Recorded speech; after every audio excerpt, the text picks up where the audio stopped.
Are you ready?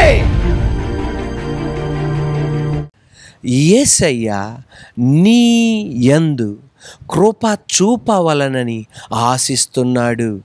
ఈరోజు మన ప్రసంగాంశం, యేసయ్య నీ యందు కృప చూపవలనని ఆశిస్తున్నాడు.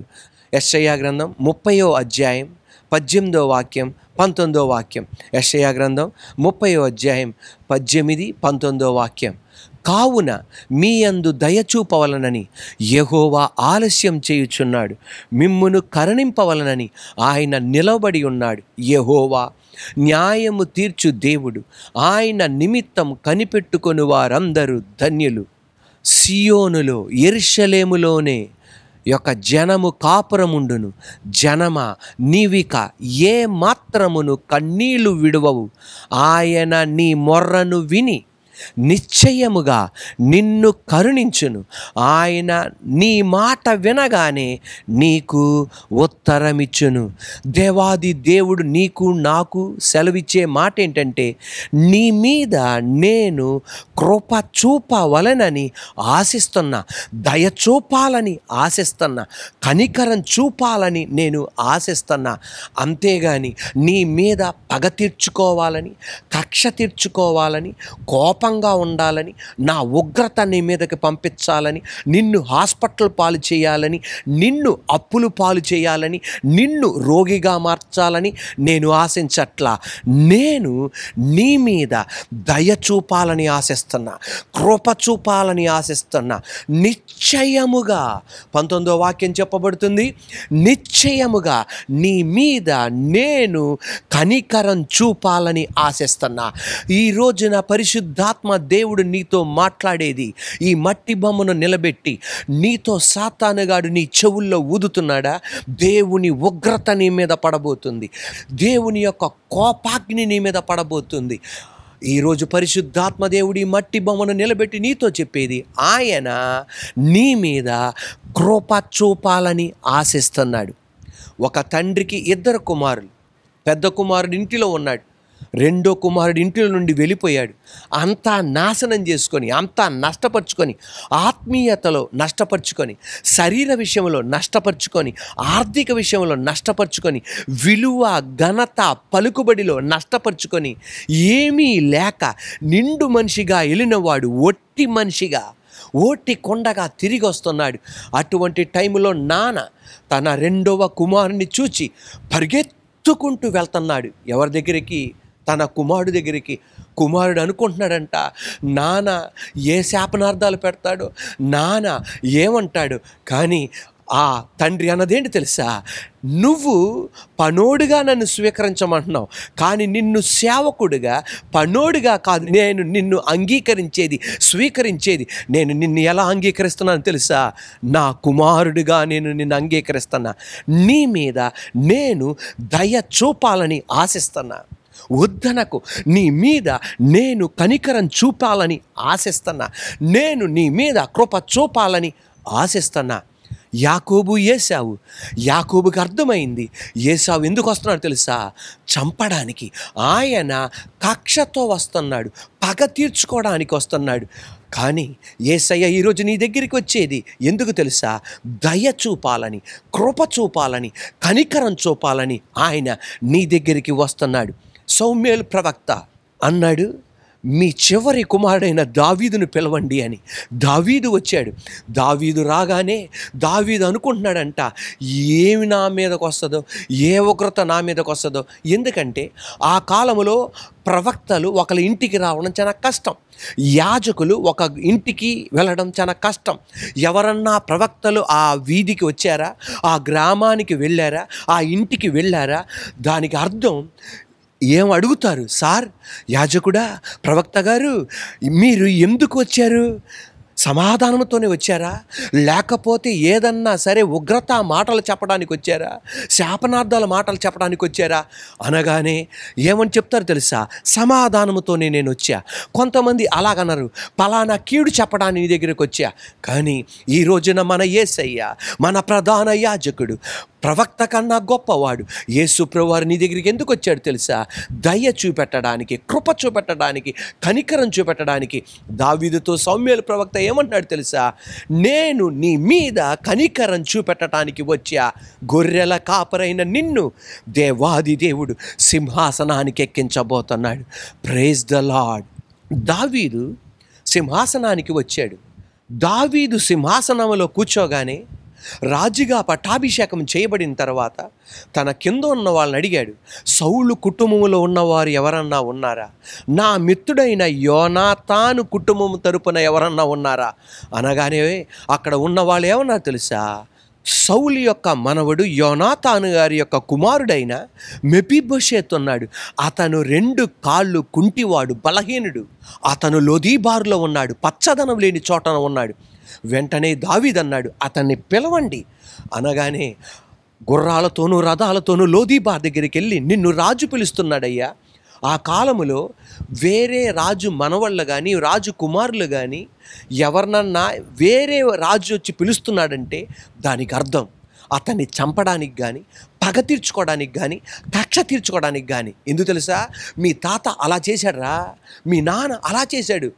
నేను నీ తాత విషయంలో ఏం చేయలేకపోయా, మీ నాన్న విషయంలో ఏం చేయలేకపోయా, తద్వారా ఆ పగ కక్ష నీ మీద తీర్చుకుంటా. కానీ మెఫీబోషెతు రాజైన దావీదు దగ్గరికి వచ్చి ఏమన్నాడు తెలుసా? నేను చచ్చిన కుక్కనయ్యా, నేను నీకు వ్యతిరేకంగా నిలబడను, నీ రాజరీకానికి వ్యతిరేకంగా నిలబడను, నీ సింహాసనానికి వ్యతిరేకంగా నిలబడను. నా స్థితి చూసావా? 2 కాళ్ళు సచ్చుబడి ఉన్నాయి. నేను నీకు వ్యతిరేకంగా నేను నిలబడినయ్యా, నేను వ్యతిరేకంగా నిలబడను. దావీదు అతని భయాన్ని చూసి, అతను బెత్తరబాటు చూసి, ఆయన చంచల మనసు చూసి దావీదు ఏమన్నాడు తెలుసా?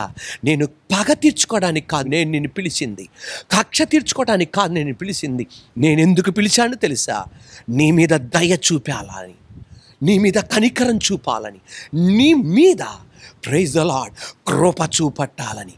ఈరోజు నేను చెప్పనా, మీ నాన్నగారు ఎలా బతికారో నాకు తెలియదు, మీ తాతగారు ఎలా బతికారో నాకు తెలియదు, ఆ పై కుటుంబం ఎలా బతికిందో తెలియదు. ఈ రోజున నీ దీన స్థితిని చూచి, నీ పనికిరాని స్థితిని చూచి, నీ శిథిలమైన స్థితిని చూచి యేసయ్య నిన్ను పిలుస్తున్నాడు. ఎందుకు పిలుస్తున్నాడు తెలుసా? వాళ్ళు చేసినది మీ మీద పంపించడానికి కాదు, వాళ్ళు చేసిన పాపం నీ ఇంటి మీదకు పంపించడానికి కాదు, కృప చూపెట్టాలని ఆయన ఆశిస్తున్నాడు. Praise the lord. సమరయ స్త్రీ దగ్గరికి యేసయ్య వెళ్ళాడు. యేసయ్య వెళ్ళగానే ఆమె అనుకుంది, ఈ యూదుడు నా దగ్గరికి వచ్చాడంటే ఏం చేయబోతున్నాడు, ఏం చేస్తాడు? యేసయ్య అనేది ఇండైరెక్ట్గా నీ మీద దయ చూపెట్టాలని వచ్చా, నీ మీద కనికరం చూపెట్టాలని వచ్చా, నీ మీద కృప చూపెట్టాలని వచ్చా. అలాగే కృప చూపెట్టాడు. పాపాత్మురాల దగ్గరికి అందరూ వచ్చింది రాళ్లతో కొట్టి చంపడానికి. కానీ యేసయ్య అన్నాడు, నువ్వు నా దగ్గరికి ఎందుకు వచ్చావు తెలుసా? రాళ్ళ దెబ్బలు పడటానికి కాదు, నా దయ నీ మీద చూపెట్టడానికి, నా కృప నీ మీద చూపెట్టడానికి. దేవుని బిడ్డలారా, యోనా నినవే పట్టణానికి వెళ్ళాడు. 40 పగలు 40 రాత్రి లోపల ఈ పట్టణం అగ్నికి ఆహుతి అవ్వబోతుంది, ఈ పట్టణం దేవుని ఉగ్రతతో కాలిపోబోతుంది అని చెప్పి ఒక మూల కూర్చున్నాడు. ఒక సొరపాదు కింద కూర్చొని ఏం చేస్తాడు తెలుసా? అయ్యా, ఎప్పుడు ఈ పట్టణాన్ని నాశనం చేసేస్తావు, ఎప్పుడు ఈ 1,20,000 మందిని బూడిద చేసేస్తావు, ఎప్పుడు పాడు చేసేస్తావు? అతను ఏం చేస్తున్నాడు తెలుసా? దేవుని ఉగ్రత ఎప్పుడు పడిద్దా అని చూస్తున్నాడు. దేవుని యొక్క కోపాగ్ని వాళ్ళ మీద ఎప్పుడు పడిద్దా అని చూస్తున్నాడు. దేవుని యొక్క కోపం వాళ్ళ మీద ఎప్పుడు పడిద్దా అని చూస్తున్నాడు. కానీ ఒక ప్రవక్త ఏం చేస్తున్నాడు తెలుసా? వాళ్ళ మీద కృప పడకూడదు, దయ పడకూడదని చూస్తున్నాడు. కానీ సృష్టికర్త అయిన దేవుడు అంటున్నాడు, నీ మీద దయ చూపెట్టాలని ఆశిస్తున్నా. ఎందుకు తెలుసా? పశ్చాత్తాపడ్డావు గనక, నువ్వు చేసిన పాపిష్టి పనులకు నువ్వు పశ్చాత్తాపడ్డావు గనక నీ మీద నేను కృప చూపెట్టాలని చూస్తున్నా. యోనా, అవును, నువ్వు చెప్పింది జరగలేదని బాధపడుతున్నావు, కానీ వాళ్ళు పశ్చాత్తాపడ్డారు. నేను వాళ్ళ మీద కృప చూపెట్టాలని నేను ఆశిస్తున్నా. బిలాము అన్న ప్రవక్త ఇశ్రాయేలు ప్రజల్ని శపించడానికి వెళ్తున్నాడు. కానీ దేవాది దేవుడు అన్నాడు, నేను వాళ్ళ మీద కృప చూపెట్టాలని ఆశిస్తున్నా, దయ చూపెట్టాలని ఆశిస్తున్నా. ఈ మాట మీరు గమనించండి. దేవాది దేవుడు ఒక అద్భుతమైన మాట అన్నాడు. ఆ మాట ఏంటి తెలుసా? సౌలు మీద ఉన్న కృప నేను తీసివేశా, కానీ దావీదు మీద ఉన్న కృప నేను ఎన్నడూ తీయను, తరతరాలు ఆ కృప ఉండేటట్టు చేస్తా. నేను కృప చూపెట్టాలని నిర్ణయించుకున్న అదే వాగ్దానం దావీదు సంతానం నుండి వచ్చిన యేసయ్య నీకు నాకు చెప్పేది, నేను నీ మీద దయ కనికరం చూపెట్టాలని ఆశించా, అదే విధంగా నీ మీద నేను చూపెడతా. యేసు ప్రభువారు ఈ లోకానికి ఎందుకు వచ్చారు తెలుసా? ఆయన మొదటి రాకడ ఎందుకు తెలుసా? ఉగ్రత చూపెట్టడానికి కాదు, నీ మీద కనికరం చూపెట్టడానికి. ఆది యందు వాక్యం ఉండెను, వాక్యము దేవుని వద్ద ఉండెను, ఆ వాక్యము దేవుడై ఉండెను, ఆ వాక్యం కృపా సత్య సంపూర్ణుడై మన మధ్యలో నివసించాను. ఆయన ఈరోజు మనతో ఉన్నాడు. ఆయన సశరీరుడిగా ఇదివరకు ఉన్నాడు. ఈరోజు పరిశుద్ధాత్మ ద్వారా యేసు ప్రభువారు ఈరోజు ఆయన మనతో ఉన్నాడు. ఎందుకు తెలుసా? ఆయన కృప చూపెట్టాలని ఆశిస్తున్నాడు. అతి పరిశుద్ధ స్థలానికి ఎవరు వెళ్ళడానికి వీల్లేదు. ప్రధాన యాజకుడు మాత్రమే సంవత్సరానికి ఒక్కసారి లోనకెళ్ళాలి. కానీ మనందరి మీద కృప చూపెట్టి ప్రతి ఒక్కళ్ళు ధైర్యంగా కృపాసనం దగ్గరికి రావచ్చు అన్నాడు. కృప చూపెట్టాలని ఆశించిన యేసయ్య అలాగే కృపతో ఆయన వచ్చాడు. కానీ మర్చిపోకండి, అతి త్వరలో ఆయన కృప చూపెట్టాలని ఆశిస్తున్న ఆయన అతి త్వరలో రాజులకు రాజుగా, ప్రభువులకు ప్రభువుగా, న్యాయమూర్తిగా, చక్రవర్తిగా, జడ్జిగా ఆయన రాబోతున్నాడు. ఆ రోజు రాకముందే ఈరోజు నీ స్థితి ఎలా ఉందో తెలియదు. ఆయన దగ్గరికి రా. ఆయన నీ మీద కృప చూపెట్టాలని ఆశిస్తున్నాడు. నీ బతుకు ఎటువంటి చండాల బతుకైనా, నీ బతుకు ఎటువంటి పాపిష్టి బతుకైనా, ఈ బతుకు ఎటువంటి దేవునికి, కుటుంబానికి, స్నేహితులకు వ్యతిరేకమైన జీవితమైన ఆయన దగ్గరికి రా. ఆయన నీ మీద కృప చూపెట్టాలని ఆశిస్తున్నాడు.